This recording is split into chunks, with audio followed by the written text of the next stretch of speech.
하나님 말씀은 역대하 33장 14절에서 25절까지의 말씀입니다. 역대하 33장 14절에서 25절입니다.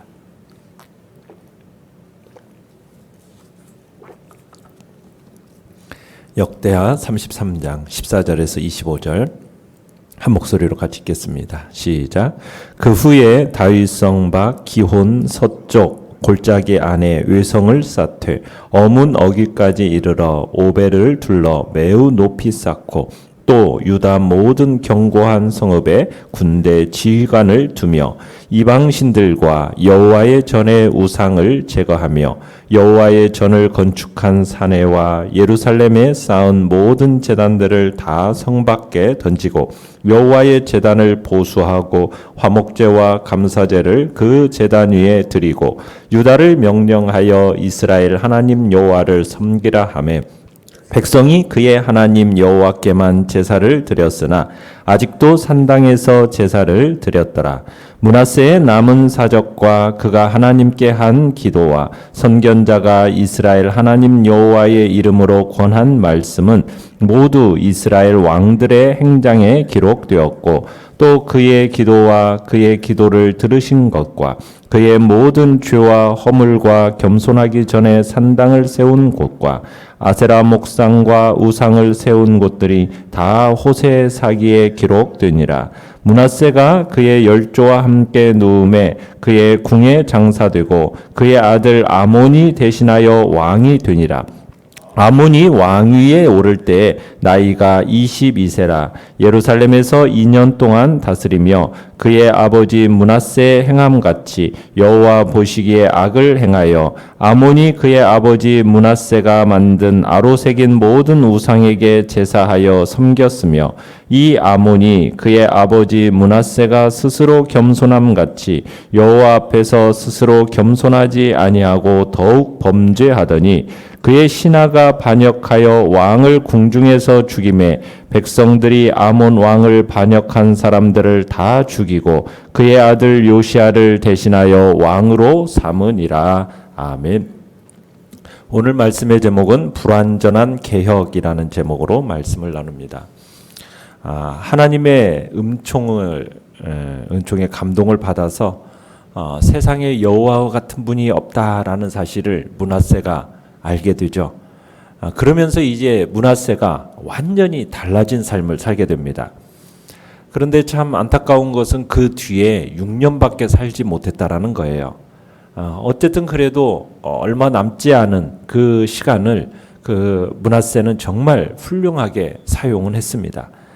조금이나마 지금까지 하나님께 저질렀던 죄를 반성하고 되돌리고자 하는 의미 속에서 몇 가지 정책을 추진하게 됩니다.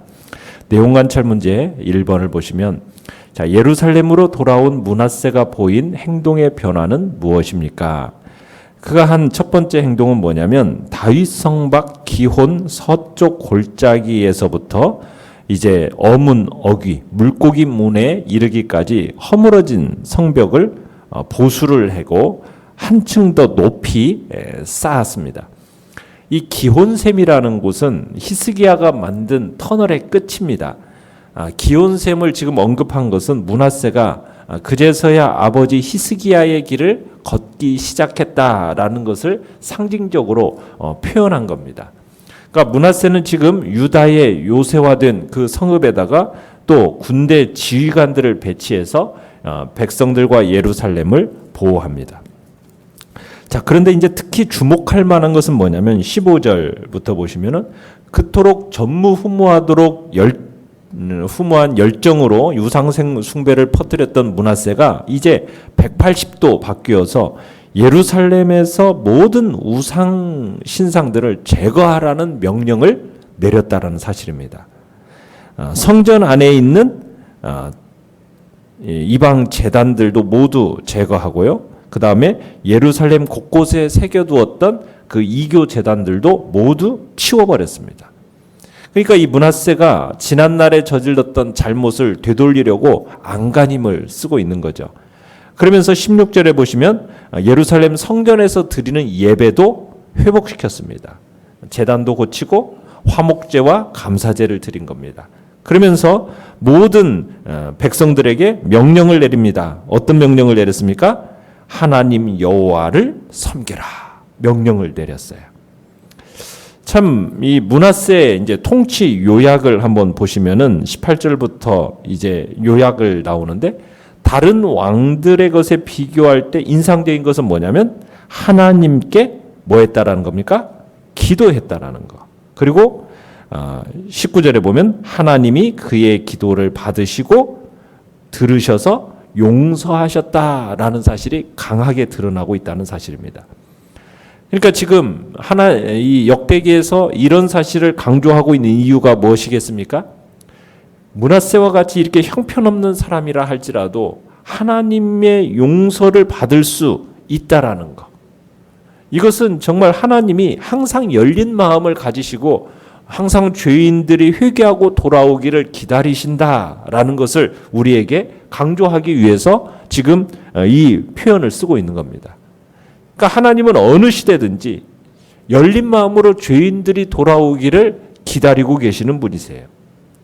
비록 므낫세와 같이 정말 인생 속에서 하나님을 향하여 형편없는 그런 모습으로 살았다 할지라도 회개한 뒤, 회개를 하면은 하나님께서 그에게 은혜를 베풀어 주셔서 정말 하나님의 은혜 안에서 놀랍게 참으로 새롭게 만들어주는 역사가 있다라는 것이에요. 참 이 점이 므낫세에게서는 인정이 되어서 죽을 때에도 어디에 장사가 되었습니까? 20절에 보면 궁에서 장사가 되었다라고 얘기를 하고 있어요. 참 하나님 앞에 온전한 회개하는 자의 모습이 이러한 아름다운 결과로 맺혀지게 된다라는 것은 정말 하나님이 어떠한 분이신지를 우리로 하여금 다시 한번 보게 만드는 거죠. 그러나 참 므낫세가 회심하기 전에 유다를 다스리면서 저지른 죄의 영향력은 너무나 컸습니다. 이미 유다 왕국은 파멸의 구렁텅이로 서서히 들어가고 있었던 거예요.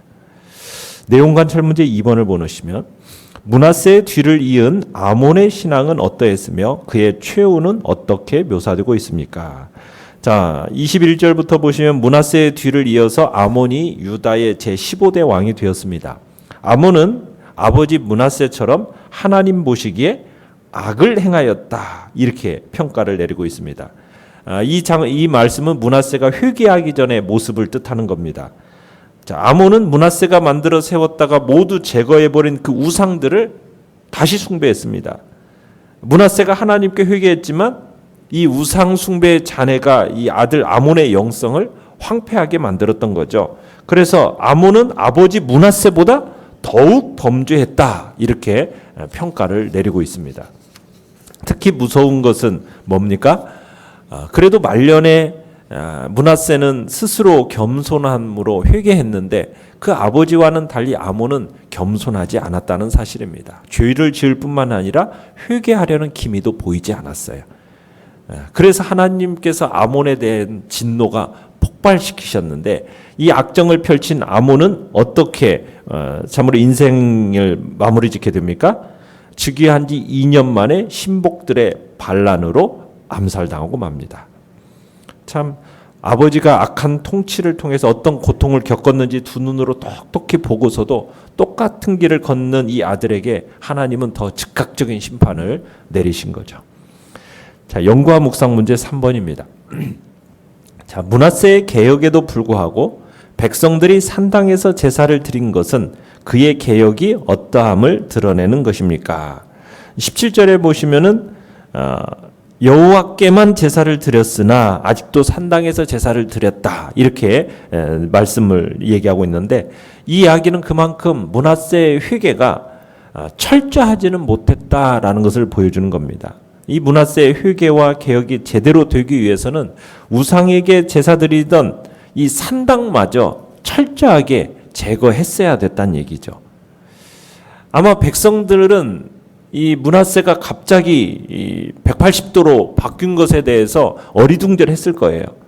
뭐 여호와 하나님만을 섬기라, 이 명령을 내리니까 그 왕명이니까 허겁지겁 참 순종하기는 했지만은 우리가 잘 알고 있듯이 여러분, 예배를 회복한다고 해서 사람들의 마음이 금방 자동적으로 회복되는 겁니까?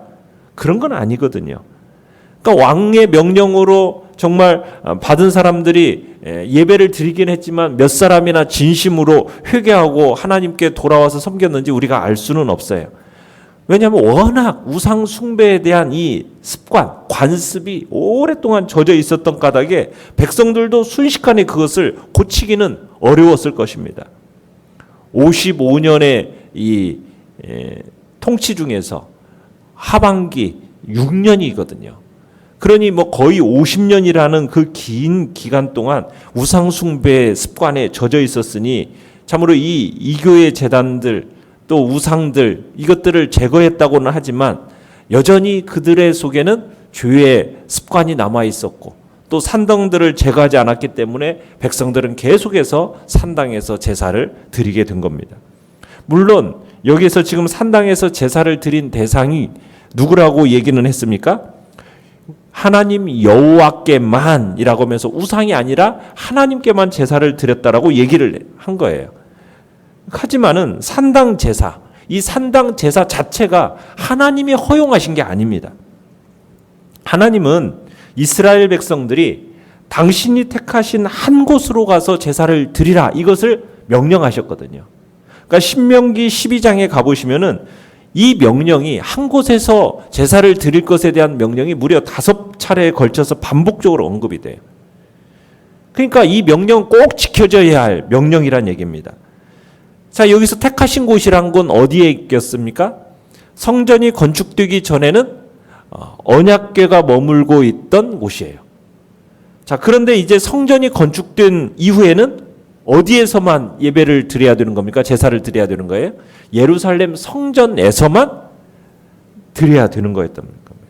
그런데 므낫세 당시의 유다 백성들은 하나님께 제사하기는 했지만 하나님의 택하신 곳이 아닌 산당, 이 산당에서 임의로 제사를 드렸다는 겁니다. 그만큼 그들은 이 우상 숭배의 습관이 그대로 남아 있었던 거죠. 유다 백성들이 하나님께만 제사를 드렸다. 그래요. 이것은 사실일지 모르지만 여전히 하나님의 율법을 거스르고 있는 것이고 이전에 우상에게 산당에서 제사 드리던 그 습관대로 산당에서 제사를 드린 겁니다. 그러니까 우상에게 제사한 것만큼의 잘못은 아니라 할지라도 하나님의 율법을 거스른 것은 그건 분명히 잘못된 점인 겁니다. 여기서 우리가 볼 수 있는 것은 뭐냐면 유다 백성들은 죄를 완전히 끊지 못했다라는 거예요. 그래서 지금 유다 백성들의 이 잘못은 아몬 때에 유다가 다시 타락의 길로 걷게 된 주요 원인이 되었던 거죠. 자, 느낀 점 4번을 보시면 므낫세의 그 완벽하지 못한 개혁 때문에 백성들은 계속 산당에서 제사를 드렸고 아들인 아몬은 우상 숭배의 악행을 저지르다 측근에 의해 살해당했습니다. 이 모습을 보면서 무엇을 느낍니까? 우리는 여기서 그 죄의 전염성, 그 죄의 파급 효과가 얼마나 무서운지를 다시 한번 느끼게 됩니다. 참 므낫세가 통치 이 말년 6년에 참 아수르 침입 사건으로 정신 차리고 완전히 회개하고 달라진 모습을 보인 건 사실이에요. 그러나 그렇게 달라진 모습은 고작 6년입니다. 그 6년 동안 유다를 더 다스리다가 세상을 떠났어요. 그러나 아수르에게 쓴맛을 보기 전 하나님을 거역하며 보낸 시간이 너무 길었던 거예요. 온갖 악행이라는 악행은 다 저지르면서 나라를 다 망쳐놓았기 때문에 자신이 회개한 뒤에 나라를 다스린 이 단 6년 만에 이 뒷수습하기에는 역부족이었다는 얘기입니다. 그러니까 파괴하기는 쉬워도요. 그것을 쌓아 올린다라는 것은 몇 배나 힘든 법이에요. 몇 배나 힘든 법이에요.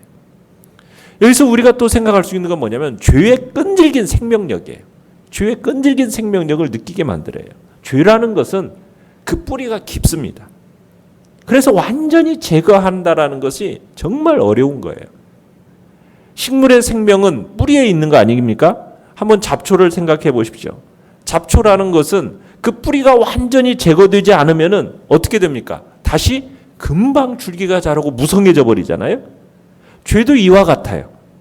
죄라는 것도 뿌리까지 완전히 제거하지 않으면은 언제든지 다시 무성해져서 우리 영혼을 사로잡게 되어 있습니다. 여러분, 구약시대 이스라엘에 있어서 이 산당이라는 것, 이것이 완전히 제거된 일이 얼마나 있었습니까? 거의 없었어요. 산당이 제거된 때는요, 거의 없었습니다. 히스기야 시대에 와가지고 제거되어지고요. 그 다음에 다음 내일부터 볼 요시야 시대에 이르러서 제거가 되어졌지, 열왕기서에 보면은 비교적 선한 왕들이라 할지라도요, 산당만큼은 제거되지 않았었어요. 참 아쉬움을 표하는 장면들이 곳곳에서 나오지 않습니까? 왜냐하면 이 산당이라는 것이 그만큼 훗날 우상 숭배의 온상지가 되어서 백성들을 타락하게 만들었기 때문이에요. 그래서 이스라엘에게 있어서 이 산당이라는 것은 죄와 죄의 뿌리와 같은 것이었어요. 그리고 이토록 산당을 제거하기 쉽지 않다라는 것은 결국 무엇을 우리에게 보여주는 겁니까? 죄의 뿌리라는 것이 얼마나 깊은지, 매우 깊다라는 것을 우리로 하여금 보여주고 있는 것입니다. 그래서 우리는 이런 이유로 지금 죄는 처음부터 멀리해야 돼요. 죄는 처음부터. 죄라는 것이 한번 우리 안에 딱 투입이 되면 그것을 완전히 제거한다라는 것은 쉽지 않다라는 겁니다.